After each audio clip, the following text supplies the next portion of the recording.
Why is Victor Kugler the missing link in the Anne Frank saga? Because as the business manager for Otto Frank, when he and his family and two other Jewish associates had to go into hiding under what was the harshest Nazi German rule in Western Europe, he did the business management, he got the food, and he provided Anne with all kinds of entertainment magazines.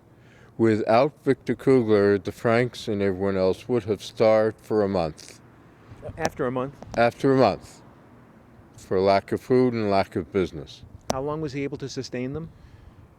From June 42 to August 44. How did you come across this story? I wrote for the Canadian and Jewish publications for over 15 or 20 years. And one of those who read me, who led the Likud organization in Toronto, met Irving Naftalin, who was a World War II vet. And Irving Naftalin was married to the late Eda Shapiro, not my Eda, but the late Eda Shapiro, who was a teacher and journalist. And she had all of the memoirs of Victor Kugler, who had lived in Toronto since 1955.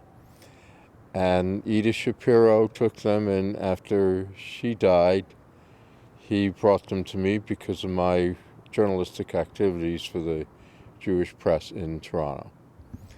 And I got the memoirs in a brown paper bag, and my job was to take all of these notes out of the brown paper bag and organize them into a book, and this is the result. Is the lesson of Anne Frank and the Righteous Gentiles who stood up for their Jewish neighbors getting lost, you feel, in this generation? In some quarters, yes, but in others, no. We have an excellent publication in Toronto called the National Post that constantly brings up the Righteous Gentiles. So among some media outlets, yet, but not all of them. Looking back at the Holocaust and its lesson for today. Yes.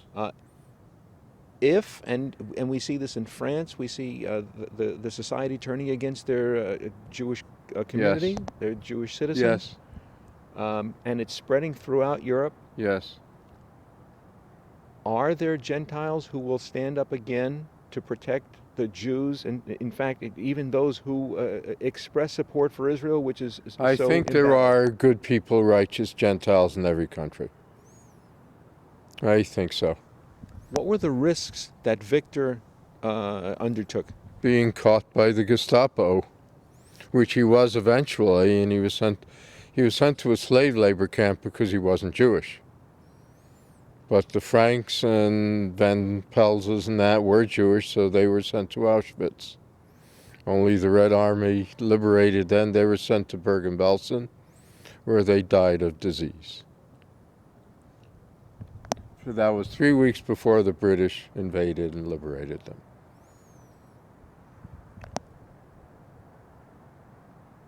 What was special about Victor? He was a religious Lutheran, and he had friends, and he said, I had to do this for my friends. And he had grown up, in unfavorable social circumstances, nothing to be about being Jewish because he wasn't Jewish. Mm-hmm. But this left an imprint on him, which he did for the rest of his life. Mm-hmm. Was he typical of the Dutch public's attitude towards their Jewish neighbors? First of all, he was born in Austria. Mm-hmm. So he could have been, but the Dutch were not 100% sympathetic to the Jews like the Danes were. Mm-hmm. Mm-hmm. So the Austrians weren't, the Dutch weren't, and yet because of his friendship? Yeah, with Otto Frank. And the Swedes did receive all of the Danish Jewish refugees, and they were in Sweden for the rest of the war. Is protecting Jews now a matter of history, or would you consider it a potential for the future? Both. Both. Do you see anti-Semitism as a potential resurgence? I do, but I think that a lot of these so-called liberal media types are more responsible. Actually, in Canada, the very conservatives, if anything, are friendlier to Jews now. The conservatives aren't. Yeah. But the CBC, would you consider them liberal press? Liberal press, and not very. Occasionally they run a good piece, but not reliable.